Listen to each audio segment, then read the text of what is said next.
अमरावती शहरात सध्या राजकीय हालचालींना वेग आला आहे आणि याच पार्श्वभूमीवर शंकरनगर येथे मोठा राजकीय प्रवेश सोहळा पार पडलाय। आमदार रवी राणा यांच्या प्रमुख उपस्थितीत मनसे आणि उभाटा गटातील शेकडो पदाधिकाऱ्यांनी युवा स्वाभिमान पार्टीत जाहीर प्रवेश केलाय। या प्रवेश सोहळ्यात बबलू आठवले आणि पवन दडवी यांच्यासह अनेक कार्यकर्त्यांचा समावेश होता। नव्या कार्यकर्त्यांना वायएसपीचे दुपट्टे परिधान करून पुष्पगुच्छ देत स्वागत करण्यात आले।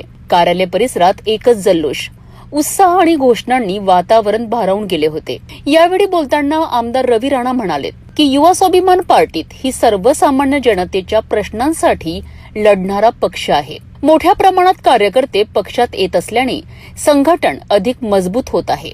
दुसरीकडे नव्या कार्यकर्त्यांनीही स्पष्ट केलं आहे, रवी राणा यांच्या कार्यपद्धतीवर आणि जनहिताच्या भूमिकेवर विश्वास ठेवून आम्ही हा निर्णय घेतला आहे। आगामी काळात शहराच्या विकासाकरिता आम्ही पक्षासोबत काम करू।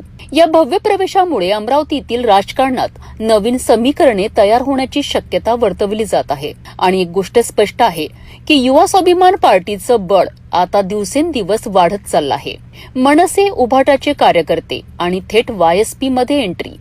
अमरावतीच्या राजकारणात आता नवी समीकरणं तयार होणार का, हे येणारा काळच ठरवेल।